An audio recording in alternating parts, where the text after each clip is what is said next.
बसून बसून खूप जास्त बोर झालं होतं. मग माझे भाऊ बहीण मला म्हणाले की चल दीदी आपल्या शेतात आलेल्या मेंढ्या, तर जाऊ आपण मेंढ्या बघायला. तर मग मला तर हो म्हणायला कोणत्याच गोष्टीचा उशीर लागत नाही. त्यामुळे मग म्हटलं चालतंय चला जाऊ. तिथं जाऊन बघतो तर काय मेंढ्याच गायब. म्हटलं झाला विषय. नंतर आम्हाला समजलं मेंढ्या तर गेल्या चरायला. म्हटलं प्लॉटिंग आपलीच आहे, आपल्या चुलत भावाची आहे, जाऊन थोडस डोकं लावा. पण तिथं तर गेलं तर पाहिलं कोणीच नव्हतं. मग आम्ही रिटर्न घरी फिरलो. शेतातून आलं म्हणलं चला गायांसंग गप्पा मारू.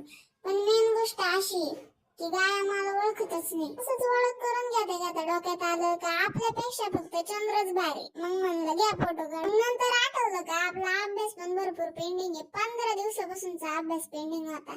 मग म्हणलं चला एकदाचा अभ्यासालाच बसून घ्या. तर अशा काही पद्धतीने आजचा आमचा दिवस पूर्ण झालेला आहे. भेटू पुढच्या व्हिडिओत.